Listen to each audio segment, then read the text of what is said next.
Bago matapos ang linggo, inaasahang tatama sa Pilipinas ang bagyong Pepito na posibleng maging super typhoon ang kategorya nito at pinangangambahan na umabot ito hanggang sa Metro Manila ang lawak ng pinsala.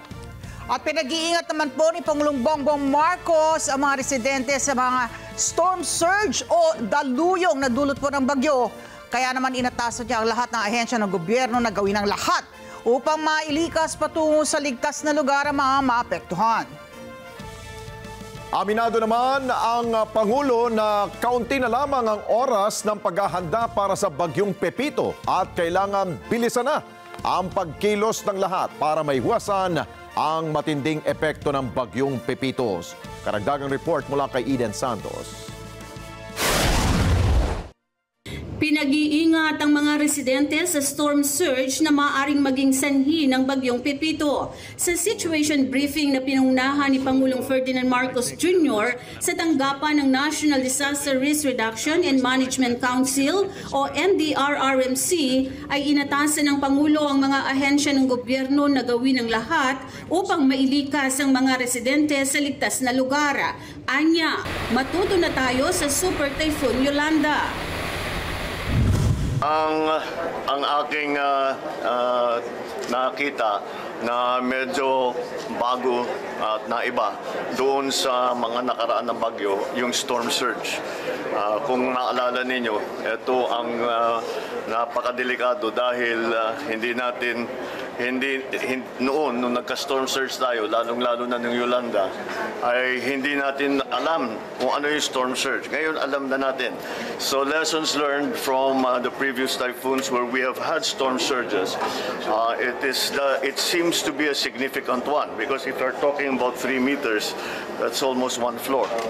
Nangangambahan kasi ng Pangulo ang mataas na storm surge na abot hanggang 5 metro o mayahalin tulad sa 2 palapag na gusali. Tiniyak naman ni DILG Secretary John Vic Remulla na inabisuhan na ang lahat ng local government units na ilikas sa mga evacuation center ang mga residente na nasa delikadong lugar gaya ng coastal areas, maging ang mga prone sa landslides at flash floods.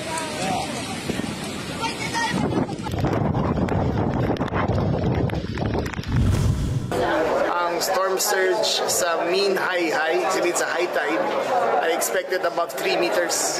So magbibigay na kami ng preemptive response sa mga local government units along sa mga eastern seaboard natin, sa Silangan, para ilikas na yung mga tao ngayong gabi pa lang. Iniulat ng Pag-asa kay PBBM sa situation briefing na simula bukas ng tanghali hanggang linggo ng tanghali ay makararanas ng malalakas at walang humpay na pagulan na dala ng bagyong Pepito ang Catanduanes, Albay, Sorsogon at Northern Samar sa Bicol Region. Ibinabala ng Pag-asa ang posibleng paglakas ni Pepito bilang isang super typhoon habang papalapit sa kalupaan. Malalakas hanggang napakalakas na buhos ng ulan na 100 hanggang 200 millimeters ng tubig kada oras ang mararanasan sa Eastern Samar, Camarines Sur, Camarines Norte, kasama ang Quezon at Aurora. Sa pulbi ng Metro Manila kung hindi magbabago ang track ng bagyong Pepito. Ito po ang projected track ng Pepito.